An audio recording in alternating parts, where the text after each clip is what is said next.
اب moving to the اندر point that is tawheed. ہر عربک میں سب کا ایک روٹ ورڈ ہوتا ہے. جیسے کہ سب سے میں بیسٹ ایگزامپل دیتا ہوں الرحمن کا. تو الرحمن کا اگر ہم روٹ ورڈ نکالیں گے تو را ہا میم نکلتا ہے. اب اس کے جو بھی عربک ایکسپرٹ گرامر میں ہوتے ہیں، نحو میں، صرف میں، بلاغہ میں، اس کو اچھے طریقے سے ڈیکوڈ کر دیں گے.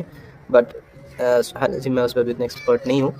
توحید کا جو روٹ ورڈ ہے اس میں واحدہ نکلتا ہے. واحدہ، واحد، واحدہ. تو توحید کا مطلب یہ ہے کہ کسی کو وننس دینا، یونیکنس دینا، اور وہ کون ہے؟ ہمارے رب اللہ سبحانہ و تعالی. تو اللہ کو ایک وننس دینا، ایک یونیکنس ان اللہ، ان وننس ان اللہ.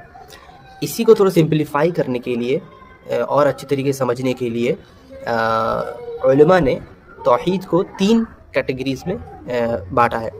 ویسے حالانکہ شیخ الاسلام ابن تیمیہ رحمہ اللہ نے انہوں نے توحید کو 2 قسم میں بانٹا تھا. پہلا تھا ایک توحید کا وہ قسم جس میں ہمارا اثبات، افرمیشن ہو اور نالج ہو. مطلب اس توحید کا 2 حصہ میں پہلا حصہ یہ ہونا چاہیے کہ تمہیں اس چیز کا نالج ہونا چاہیے اور اثبات افرم کرنا چاہیے.